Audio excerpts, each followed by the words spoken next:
Salut, ça va bien, j'espère. Moi, je vais super bien par la grâce de Dieu.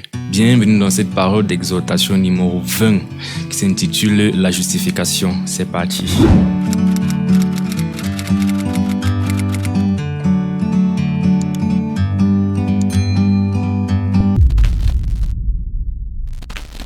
Cette vidéo est particulière pour deux raisons. La première, c'est que c'est la 20e parole d'exhortation et c'est la dernière que je vais faire avant un bon bout de temps. Donc c'est un peu comme la fin d'une saison. Voilà, il m'est venu à cœur de m'intéresser à l'eschatologie, à l'étude de la fin des temps. Donc dans les vidéos futures, Dieu voulant, on méditera en fait sur la fin des temps, l'apocalypse, la fin du monde, etc., etc. Et aussi sur la musique, il y a un concept qui m'est venu aussi à cœur, qui sera édifiant et aussi intéressant. On verra. Donc, première raison. Seconde raison pour laquelle elle est particulière, c'est la justification est un thème que j'ai déjà abordé dans mes vidéos. Dans la série En vérité, j'ai fait toute une vidéo sur la doctrine de la justification. Mais il m'est venu à cœur de revenir dessus parce que c'est déjà un thème qui est très important. Je reviens dessus parce que après observation de ce qui se passe dans les milieux religieux, dans les églises, je me rends compte que peu de personnes comprennent vraiment la justification. La justification, c'est en fait la doctrine du salut. Donc, c'est ce qui permet d'expliquer en fait l'évangile profondément et elle nous permet de répondre à la question comment est-ce qu'un homme pécheur fait pour devenir juste devant un Dieu qui est parfaitement juste. Donc, comment l'homme fait pour être sauvé? Alors, l'évangile ou la doctrine de la justification nous enseigne que ça ne vient pas en fait de ce que cet homme pourra accomplir, mais ça vient plutôt des œuvres que Jésus-Christ a accomplies et cette justice, ce salut s'obtient par la foi dans les œuvres que Jésus-Christ a accomplies. Donc, le salut, la justification s'obtient par la foi sans les œuvres. Ce qui se passe donc dans les milieux religieux en général, c'est que personne ne va dire que le salut c'est pas les œuvres, bien sûr, non. Mais ce que les gens disent c'est que le salut c'est par la foi, mais la foi ça ne suffit pas. Il faut avoir la foi et les œuvres pour être sauvé. Donc ce qui est courant de nos jours, c'est le salut c'est par la foi et les œuvres. Les gens qui pensent ça, qui soutiennent cette conception de la justification, vont généralement citer Jacques 2, 24. Dans Jacques 2, 24, on dit « Vous voyez que l'homme est justifié par les œuvres et non par la foi seulement. » Donc, ils comprennent de ce verset qu'en fait, la foi seule ne suffit pas. Il faut la foi et les œuvres pour être sauvé. Pour ne pas répéter ce que j'avais déjà dit dans ma première vidéo sur la justification, je vais donc aborder cette doctrine sous un autre angle en partant de Jacques 2, verset 24. Pour expliquer en fait que on ne doit pas comprendre de Jacques 2, 24 qu'on est sauvé par la foi et les œuvres, mais on est sauvé par la foi seulement. Donc, partant de Jacques 2, 24, on va revoir cette doctrine de justification. Qu'est-ce qui sauve vraiment l'homme? Pourquoi j'en fais tout un plat de cette question de justification? Parce que comprendre proprement l'évangile, ce n'est pas un détail, c'est une question de vie ou de mort. C'est sur la compréhension de l'évangile que repose notre salut et notre éternité. À cet effet, l'apôtre Paul a dit ceci dans Galates 1, 6 à 9. Je m'étonne que vous vous détourniez si promptement de celui qui vous a appelé par la grâce de Christ pour passer à un autre évangile. Donc Paul en fait a reçu les retours des croyances qui commençaient à naître à Galates où il avait eu à prêcher l'évangile. Et il a écrit pour leur dire, mais il est surpris de voir qu'il veut déjà passer à un autre évangile. Non pas qu'il y ait un autre évangile, mais il y a des gens qui vous troublent et qui veulent renverser l'évangile de Christ. Donc, dans les églises, les gens vont confesser Jésus-Christ comme Seigneur Sauveur, ils vont dire qu'ils croient en lui et tout, mais c'est pas pour autant que c'est le même évangile qu'ils sont en train de prêcher, ou c'est au même évangile qu'ils croient en réalité. Donc, ils veulent renverser l'évangile de Christ. Mais quand un ange du ciel annoncerait un autre évangile que celui que nous vous avons prêché, qu'il soit anathème. Donc Paul dit que même si lui-même il revient encore à Galates, prêcher un évangile différent du premier qu'il avait prêché, qu'il soit anathème, ça veut dire maudit, rejeté de Dieu. Et puis nous l'avons dit précédemment et je le répète à cette heure, si quelqu'un vous annonce un autre évangile que celui que vous avez reçu, qu'il soit anathème. Donc, ce n'est pas une question négligeable de comprendre en fait d'où vient le salut, comment l'homme est justifié, c'est capital. Et on doit comprendre ça comme Paul a enseigné. Et Paul a enseigné l'évangile qu'il a reçu de Jésus-Christ. Tous les apôtres prêchent l'évangile que Christ a prêché. Et c'est cet évangile-là qu'on doit bien comprendre. Dans 1 Corinthiens 15, l'apôtre Paul dit, je vous rappelle l'évangile que je vous ai annoncé, que vous avez cru et par lequel vous êtes sauvés, si vous le retenez tel que nous vous l'avons annoncé. Autrement, vous aurez cru en vain. Donc, c'est capital de bien comprendre l'évangile. Je vais quand même rappeler en quelques versets rapidement la doctrine de la justification.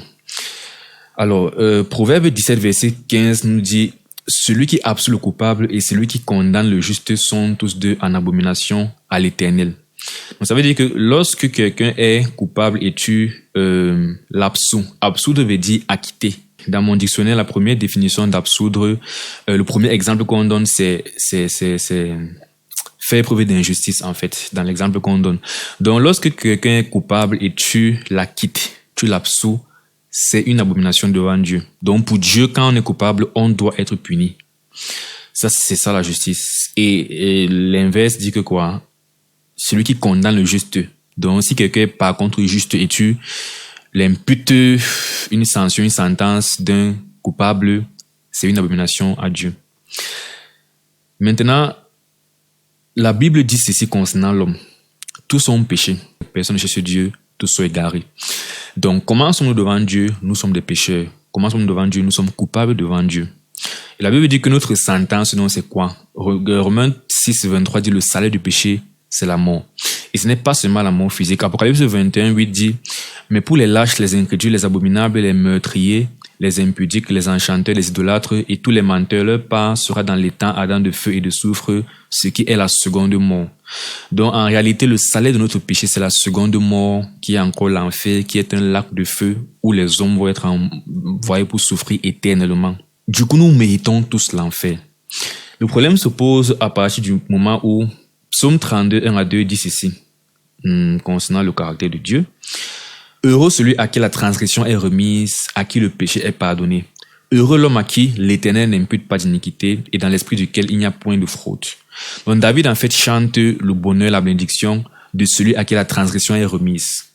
Transgression remise veut dire péché est en fait acquitté. Péché n'est pas en fait sanctionné. Et c'est l'Éternel qui fait ça. C'est Dieu en fait qui n'impute pas la transgression au pécheur, n'est-ce pas, qui acquitte le pécheur. Si on prend ce caractère de Dieu où Dieu pardonne le pécheur, et on compare ça avec son caractère juste où il a dit celui qui pardonne ou bien qui absolue le coupable est en abomination. Ça voudrait dire que Dieu lui-même s'est contredit. Dieu lui-même est en abomination. Dieu est injuste en fait. Donc du coup, d'une part, on sait que Dieu est un Dieu qui pardonne les pécheurs. Mais d'autre part, on sait que il est pas question en fait pour Dieu de pardonner quelqu'un qui est coupable. C'est une abomination. Et on sait que Dieu n'est pas abominable à lui-même. On sait que Dieu est juste. Comment donc réconcilier ces deux choses? C'est simple. Pour réconcilier les deux, ce que Dieu a fait, c'est que pendant qu'il pardonne le pécheur, il s'assure que la sanction du pécheur, la dette que le pécheur envers sa justice, envers son tribunal, soit payée. Et cette dette, c'est quoi? C'est la mort. C'est-à-dire que quand on pêche, on doit mourir. C'est le salaire de notre péché. Donc ce que Dieu va faire, c'est que pendant qu'il va pardonner le juste, il va assurer qu'il est mort. Il a commencé à faire ça dans l'Ancien Testament par le système de la loi, où il y avait ce qu'on appelle les sacrifices d'expiation. Quand le peuple péchait, pour se purifier, n'est-ce pas, pour être juste devant Dieu, il fallait amener un animal chez le prêtre et qu'on tue l'animal. Et la mort de l'animal était dans ce salaire-là que le pécheur, en fait, payait pour être déclaré juste, de telle sorte que Dieu ne violait pas, en fait, sa loi. Dieu pouvait en même temps pardonner et en même temps appliquer la justice. Ce qui se passe, c'est que tous ces sacrifices-là pointait en fait vers le sacrifice ultime qui est le Seigneur Jésus-Christ. J'ai fait une vidéo que j'ai appelée comprendre un truc comme l'évangile dans la loi, comprendre l'évangile dans l'Ancien Testament. Bref, où je parle en fait du fait que tous les rites de l'Ancien Testament en fait étaient des choses passagères qui pointaient vers Jésus-Christ qui est l'accomplissement de toutes choses concernant la justice de Dieu et le salut de l'humanité. Donc, faut aller regarder cette vidéo pour comprendre en détail le rapport entre la loi et le salut, la loi et la justification, la loi et l'œuvre de Jésus-Christ. Mais pour faire simple ici, ces sacrifices en fait ne pouvaient pas vraiment purifier. Dans Hébreux 10, 4 à 7, il est dit, il est impossible que le sang des taureaux et des boucs ôte le péché. Donc même si Dieu avait dit que quand vous péchez, amenez des animaux, sacrifiez-les pour être purifiés, c'était seulement un symbole, c'était une image de ce que Jésus-Christ devait venir accomplir. On dit donc, c'est pourquoi Christ entrant dans le monde dit, tu n'as voulu ni sacrifice ni offrande, mais tu m'as formé un corps. Tu n'as agréé ni holocauste ni sacrifice pour le péché. Donc Dieu n'a jamais accepté tous ces animaux qu'on tuait là. Jamais. Il a plutôt, autant marqué par sa providence, par sa préscience, formé un corps à Jésus-Christ. Et Jésus-Christ est venu dans le monde pour faire la volonté de Dieu. Donc tu n'as agréé ni holocauste ni sacrifice pour le péché. Alors j'ai dit, voici, je viens pour faire, ô Dieu, ta volonté. Donc, quand Jésus-Christ quitte le ciel pour venir sur terre, il a un seul objectif précis à accomplir. Ce n'est pas soigner les aveugles, soigner les malades, guérir les infirmes. C'est vrai qu'il a fait tout ça, mais son but ultime quand il vient sur terre, il vient mourir. Jésus-Christ, c'est l'agneau de Dieu qui ôte le péché du monde. C'est pour ça qu'il est venu sur terre. Et dans la volonté de Dieu, donc que Jésus-Christ meurt. Il fallait que quelqu'un en fait meure pour accomplir la justice de Dieu. Autrement, Dieu aurait été injuste en pardonnant les pécheurs, les gens comme les David, les Moïse, tous ces gens qui ont été sauvés en fait. Dieu devait en fait faire la justice. Il devait satisfaire la colère que le péché a provoquée. Et donc Jésus est venu en fait pour être ce sacrifice-là qui porte la colère de Dieu sur lui, de telle sorte que Dieu a pardonné et la justice a été accomplie. 2 Corinthiens 5:21 dit, celui qui n'a point connu le péché, il l'a fait devenir péché pour nous, afin que nous devenions en lui justice de Dieu. Donc Jésus-Christ n'a jamais péché, mais Dieu a fait devenir Jésus-Christ péché pour nous, afin que nous devenions en lui justice de Dieu. Galates 3:13 dit, Christ nous a rachetés de la malédiction de la loi, étant devenu malédiction pour nous, car il a écrit, maudit est quiconque est pendu au bois. Donc Christ est devenu en fait la souillure que nous étions, les pécheurs. Il est devenu comme ça pour que nous devenions en fait justes. Il nous a purifiés en fait par sa mort. Ésaïe 53:10. Quel est comment dire, l'événement le plus important du passage de Christ sur terre, c'est la croix. Quand Christ est sur terre, à plusieurs reprises, Jésus-Christ dit, mon heure n'est pas encore venue, mon heure n'est pas encore venue. Mais quand il devait être arrêté, il a dit, mon heure est arrivée. Parce qu'il venait pour ce moment-là mourir sur la croix. Et on dit dans Ésaïe 53, verset 10, qu'il a plu à l'Éternel de le briser par la souffrance. Comme étant en train de dire, Jésus-Christ vient recevoir la colère de Dieu à notre place. On dit, Dieu était content quand il brisait Jésus-Christ, parce que Dieu était en train de satisfaire sa justice. Et Matthieu 27:46 dit, vers la 9e heure, Jésus s'écria. Donc là, on a Jésus qui est sur la croix avant de mourir. Jésus s'écria d'une voix forte, Élie, Élie, lama sabachthani, c'est-à-dire, mon Dieu, pourquoi m'as-tu abandonné? Donc Jésus-Christ a été abandonné à la croix parce qu'il portait nos péchés et Dieu l'a frappé. Comme, voilà, Dieu a démontré sa haine pour la colère. Dieu a démontré sa haine pour le péché sur Jésus-Christ à la croix. Tout ça pourquoi? Pour que nous puissions être sauvés. Ça veut donc dire que lorsqu'on lit en fait les textes qui expliquent comment l'homme est sauvé, comment l'homme est pardonné, comment l'homme est justifié, il n'y a pas une référence aux actions des hommes. Il n'y a rien à voir avec les œuvres que les hommes accomplissent. Tout est accompli en ce que Christ a fait. Il a déjà payé le prix. Jésus-Christ est né il a vécu il y a ça 2000 ans. Donc c'est pas aujourd'hui quand tu vas faire quelque chose que tu vas me dire que tu vas obtenir le salut aujourd'hui. La justification, le pardon des péchés a été rendu possible depuis que Christ est mort à la croix. Romains 5:19 dit, car comme par la désobéissance d'un seul homme, beaucoup ont été rendus pécheurs. De même, par l'obéissance d'un seul, beaucoup seront rendus justes. Donc, par l'obéissance de Jésus-Christ, nous sommes justes. Notre justice n'a rien à voir avec notre obéissance en nous. Et maintenant, la seule chose qu'on a à faire, donc, c'est un peu comme Jésus-Christ a déjà en fait payé notre rançon.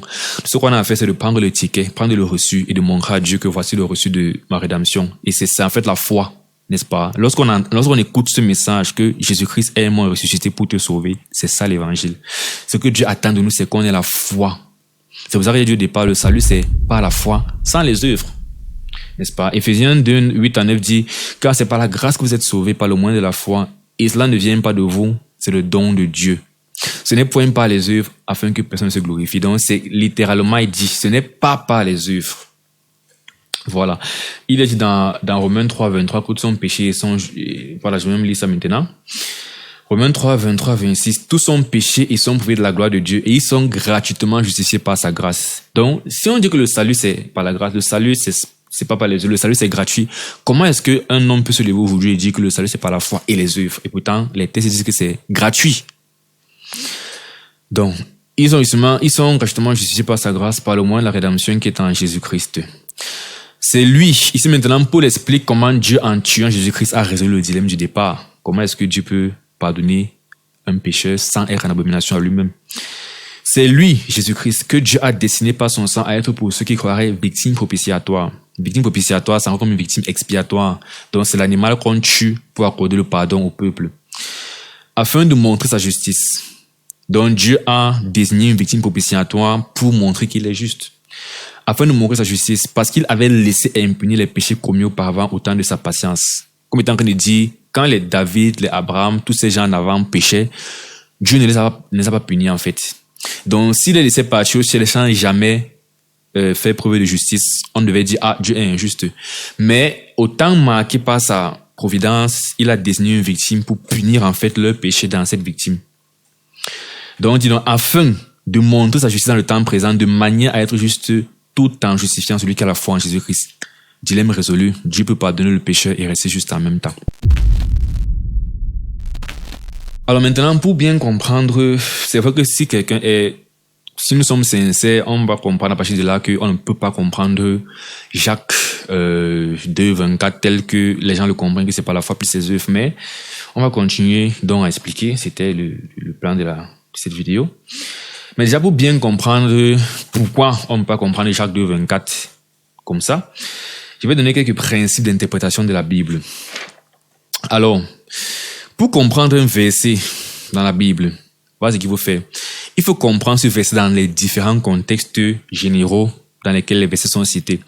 Le premier contexte, c'est l'idée que l'auteur est en train de véhiculer. Donc, généralement, ce sont des versets qui sont autour du verset en question. Parce qu'un verset n'est jamais isolé. Un verset, c'est soit dans un raisonnement, n'est-ce pas? Comme par exemple Jacques ou bien comme Paul le fait souvent. Soit dans une histoire. Mais immédiatement, il y a un contexte.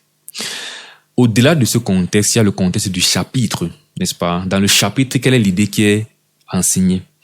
Au-delà du chapitre, il y a le contexte du livre, n'est-ce pas? Par exemple, Jacques 2, 24 est un verset qui est dans un chapitre, le chapitre 2, qui est dans un livre, le livre de Jacques.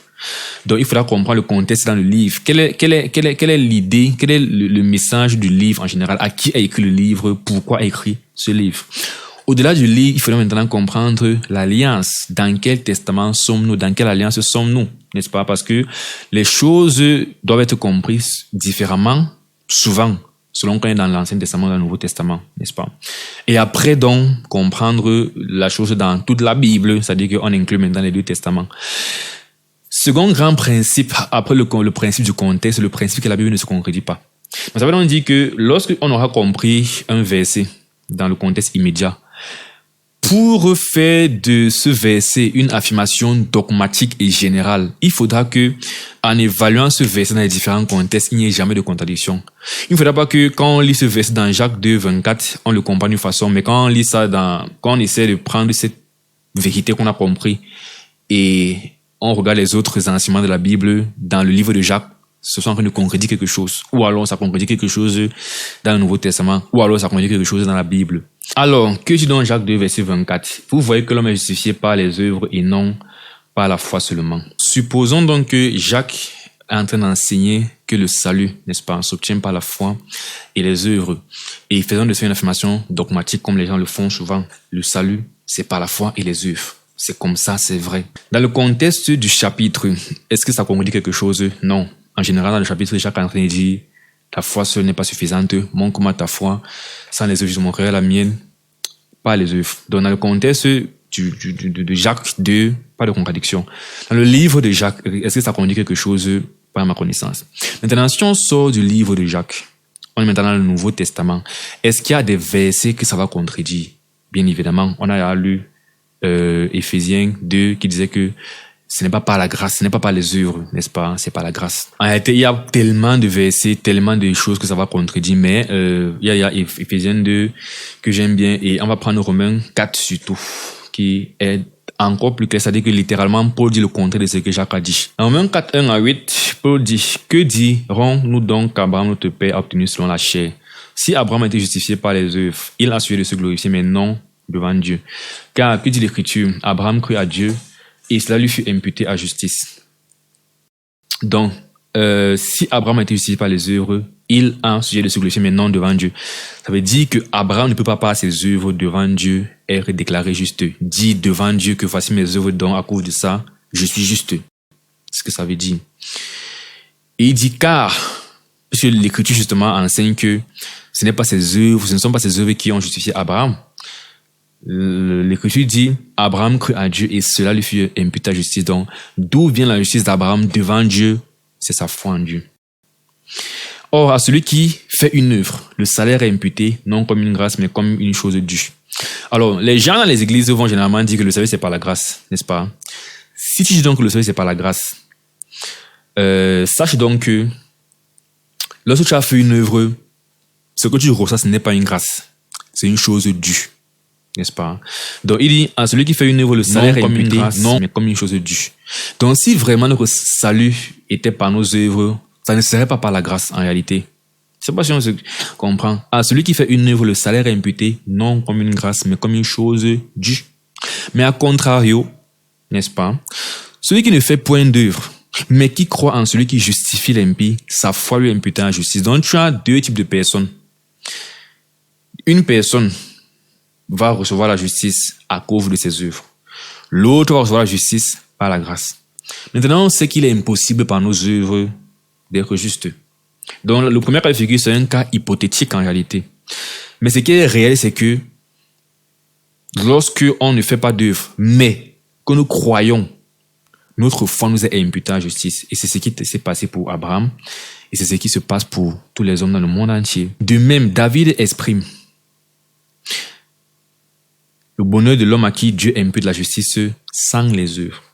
Donc ça, c'est littéralement le contraire de ce que Jacques a dit. Jacques a dit, vous voyez donc qu'on n'est pas seulement sauvé par la foi, mais par les œuvres. Paul dit, David a exprimé le bonheur de l'homme à qui Dieu impute la justice sans les œuvres. En fait, ça, c'est le psaume 32 qu'on a lu au départ, 32, 1 à 2, que Paul cite. Heureux ceux dont les iniquités sont pardonnées et dont les péchés sont couverts. Heureux l'homme à qui le Seigneur n'impute pas son péché. Donc, on a donc une contradiction, du coup, entre ce que Jacques a dit et ce que Paul a dit. Et la question qui va nous se poser en général quand on a ça dans la Bible, c'est qu'est-ce que j'ai mal compris? Parce que, principe de non-contradiction de la Bible ne se concrétise pas. Donc, forcément, c'est moi qui comprends mal l'un des deux. N'est-ce pas? Il faut maintenant partir réinterpréter ce qu'on a mal compris, mais comment savoir ce que j'ai mal compris? Une fois de plus, si on est honnête et si on se comprend depuis que j'ai commencé, on saura que c'est Jacques qui a été mal interprété. Parce que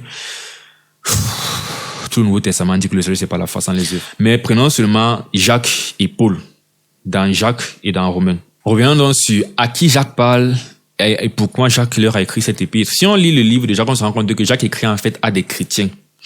Des chrétiens qui, par contre, étaient des chrétiens un peu dormants dans leur façon d'exprimer leur foi. Et puis, Jacques écrit pour les exciter aux bonnes œuvres. Donc, lorsqu'il leur dit, si ton frère te dit peut-être qu'il a faim, tu lui dis va en paix, et tu ne lui donnes rien, ça ne sert à rien.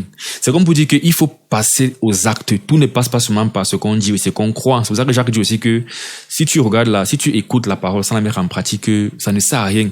Donc Jacques écrit dans un contexte il est en train de stimuler les personnes qui sont déjà sauvées à faire des œuvres. Son but n'est pas, il n'écrit pas des personnes qui ne connaissent pas l'évangile pour leur expliquer comment on fait pour être sauvé. Donc c'est pour ça que le contexte du livre est important. La raison pourquoi est-ce que l'auteur a écrit. Maintenant, pourquoi est-ce que Paul écrit son épître? Bien sûr, il écrit également des chrétiens qui sont déjà sauvés.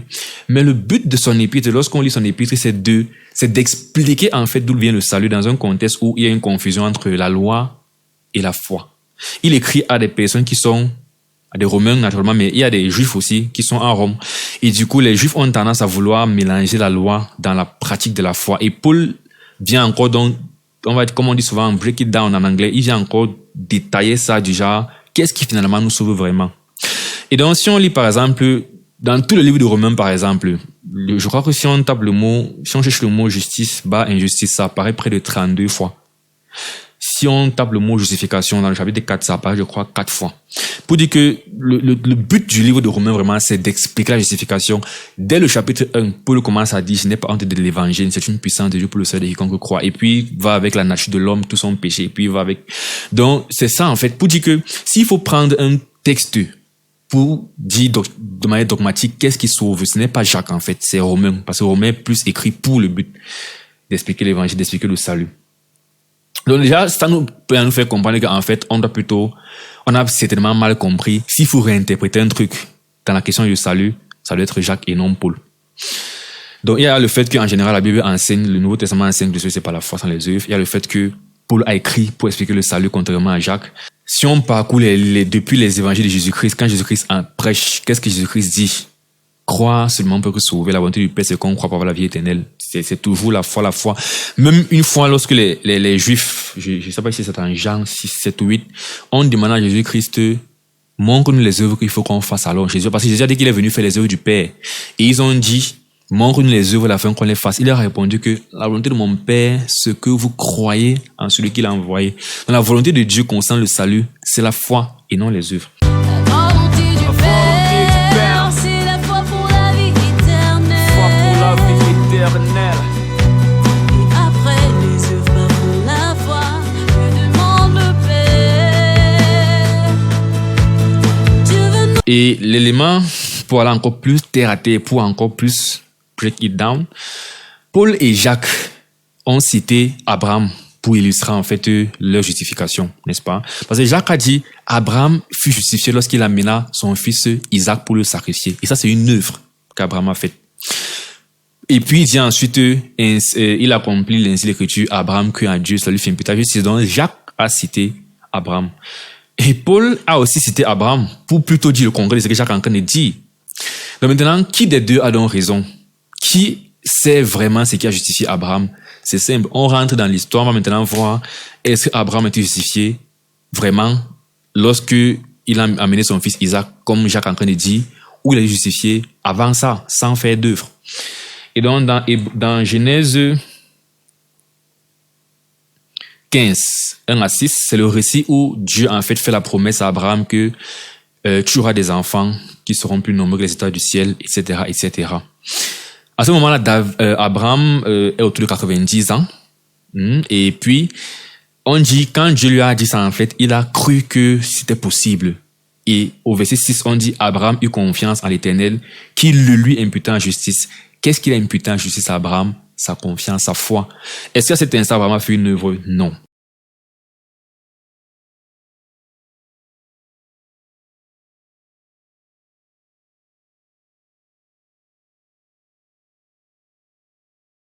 C'est son espérance, c'est sa confiance dans la promesse de Dieu qui a sauvé Abraham. Et c'est ça qu'on appelle la foi qui sauve. C'est-à-dire quand on te prêche l'évangile, on te dit Jésus-Christ est mort et ressuscité il y a 2000 ans pour ton salut.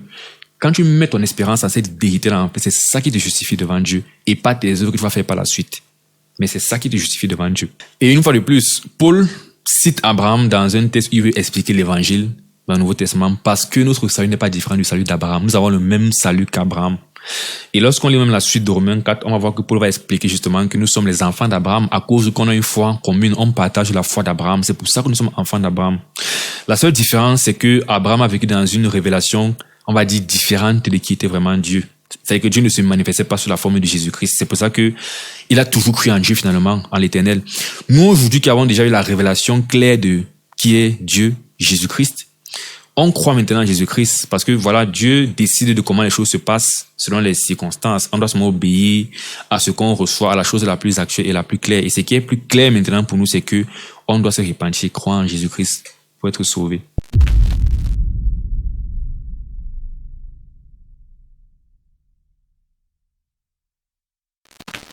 Qu'est-ce qu'on fait donc de ce que Jacques a dit? Comment est-ce qu'on comprend ça?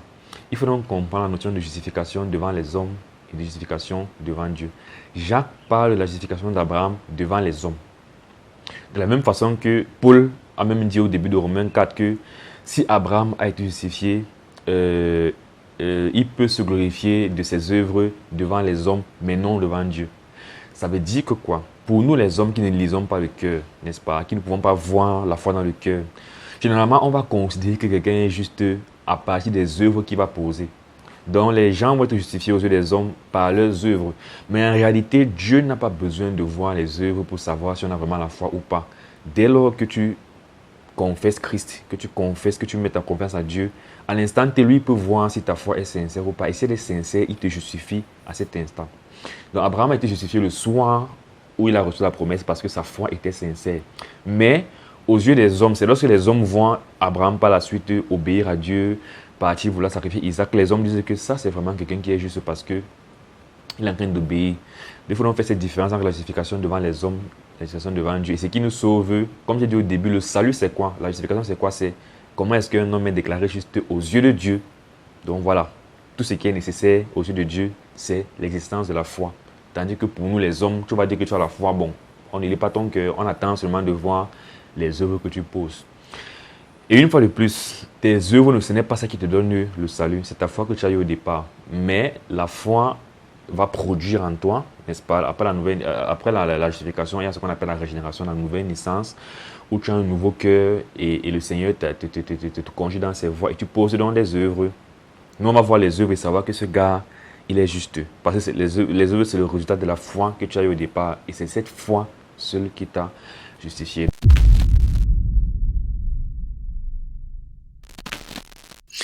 Donc, quelques versets dans la suite, c'est Romains 4, 8 à 11. Heureux l'homme à qui le Seigneur n'impute pas son péché. Ce bonheur n'est-il que pour les circoncis ou est-il également pour les incirconcis? Donc, le fait que Dieu puisse pardonner quelqu'un qui a péché, est-ce que c'est seulement un truc qui est accessible chez les circoncis, donc chez les enfants d'Israël selon la chair? Il dit, quand nous disons que la foi fut imputée à la justice à Abraham, donc est-ce que c'est ce bonheur-là où on t'impute la justice sans les œuvres-là, malgré que tu aies péché, c'est seulement un truc qu'on donne aux gens qui sont circoncis ou pas? Parce qu'on a vu qu'on a donné ça à Abraham. Et puis il dit, comment donc la justice fut imputée à Abraham? Était-ce après ou avant sa circoncision? Il n'était pas encore circoncis, il était incirconcis.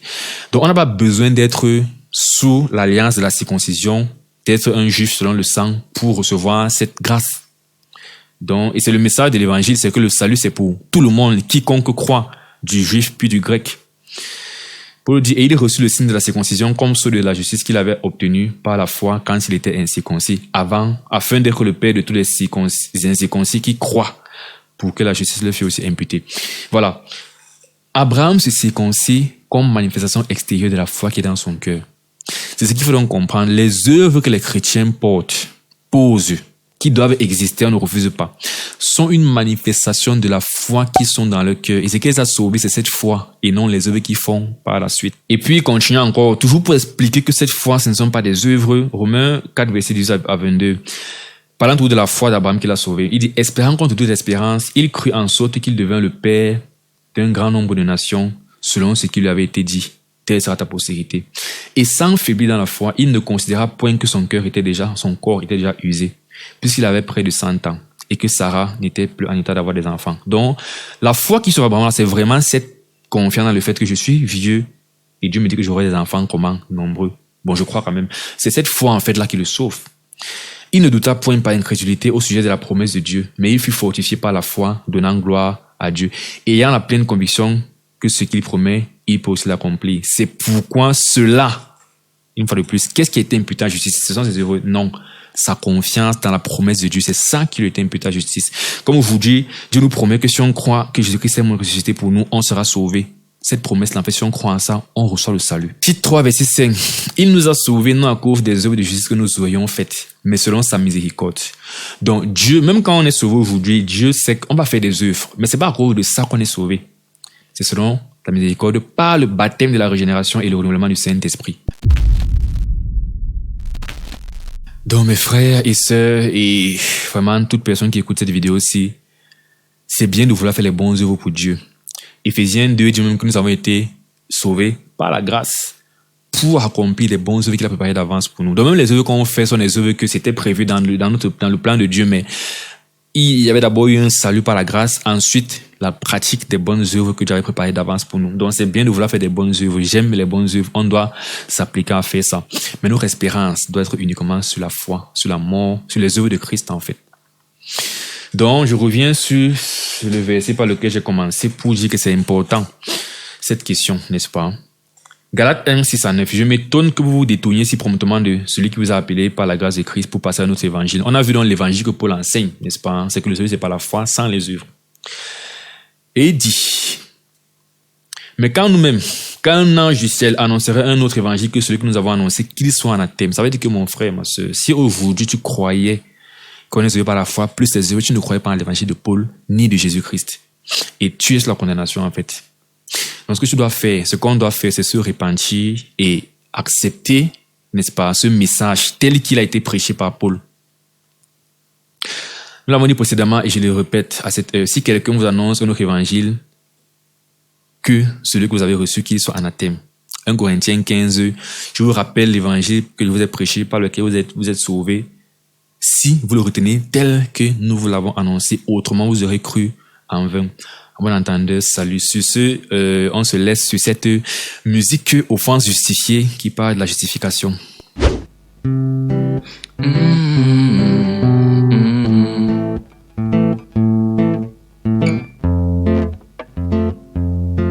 Qui pourrait pardonner l'humanité après avoir été par Dieu condamné?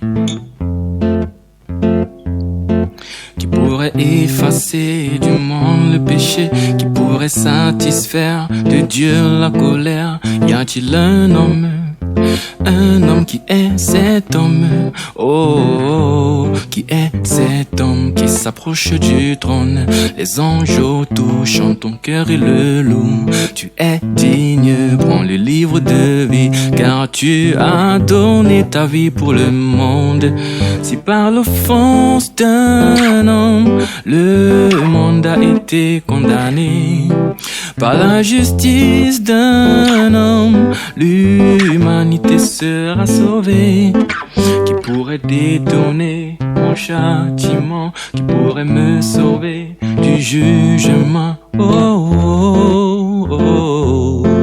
Qui pourrait redonner à mon âme la vie? Qui peut réconcilier avec Dieu mon esprit? Y a-t-il un homme qui est cet homme? Oh, oh, oh. Christ est cet homme qui nous a rachetés, car à la croix l'Éternel a brisé. Par la foi sa justice m'est imputée, car à la croix il a porté mon péché.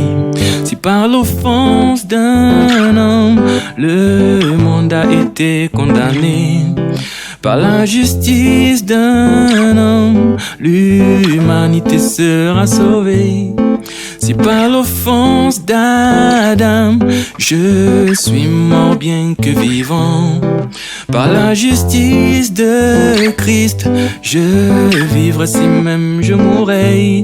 Oh, oh, oh, oh. Qui d'autre pouvait racheter, sinon celui qui avait condamné? Qui d'autre pouvait justifier, sinon Christ lui-même qui était justice? Qui d'autre pouvait racheter, sinon celui qui avait condamné? Qui d'autre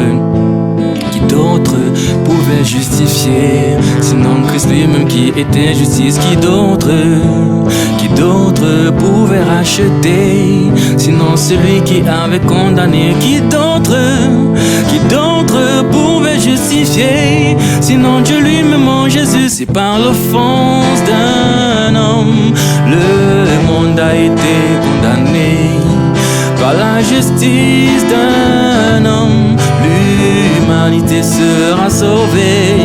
Si par l'offense d'Adam, je suis mort bien que vivant, par la justice de Christ, je vivrai si même je mourrai. Oh, oh, oh, oh, oh. Merci Jésus pour ton œuvre à la croix qui me donne la justice. Voilà, c'était la dernière parole d'exhortation. C'est la fin d'une saison, mais le début de quelque chose de très important qui arrive sur ma chaîne. Très important comme ce beat le fait ressentir. Très important sur le plan musical pour la suite de l'année 2021. Bref, en attendant, tu peux cliquer sur la playlist de paroles d'exhortation pour aller voir ou revoir les 20 épisodes. Que Dieu te bénisse. Ciao.